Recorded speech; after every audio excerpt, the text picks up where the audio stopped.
Yun, magandang araw sa lahat. Ako nga pala si Roy, isang crew dito sa cruise ship. Gumagawa ako ng video para makapagbigay ng idea, impormasyon at makatulong na rin sa mga gustong mag-apply dito sa cruise ship. So bali ang pag-uusapan natin ngayon kung ano-ano ba yung ginagawa ng isang cabin steward doon sa cruise ship. So tara, wag natin patagalin to. Hingi tayo ng advice tsaka tips kay Sir Joben. Tara, let's go!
Siya nga pala sa mga hindi nakakaalam, ang cabin steward ay isa sila sa mga pinakamalalaking tip dito sa cruise ship.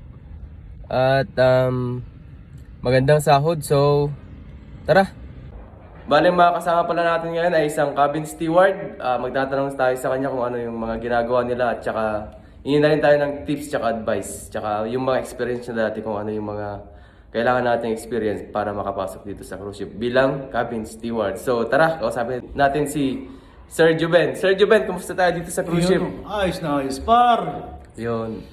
Sir Joben, marami kasing nagtatanong dito sa mga followers natin na gustong magtrabaho dito sa cruise ship bilang housekeeping at cabin steward. Ano nga ba yung ginagawa ng cabin steward dito sa cruise ship? So technically, ang kabinista ay room attendant sa Pinas. Yun. So ang gagawin mo is may makeup ng kama, ng kabina, maglilinis basically.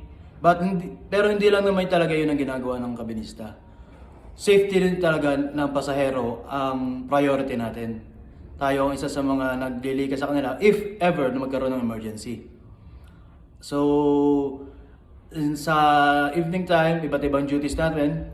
Pero morning time, doon talaga mapapasabak ang katawan natin. Yun. Paglilinis ng kabina. Yun. Sana may nakuha tayong tips dun sa mga ginagawa nila. So magtanong din tayo ng kung ano yung experience nyo dati. Sir, anong experience mo dati bago ka nakapag barko? Experience mo dati bago ka pumasok dito sa cruise ship? Galing ako sa 5-star hotel sa Dubai. And then after that, nag-call center ako sa Pinas. Uy.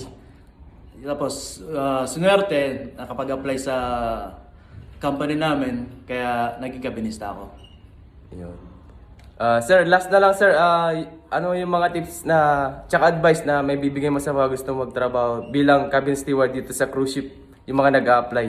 Araw-araw sipag lang. Yan. Araw-araw. Yan. Thank you Sir Joben. Thank you. Sige.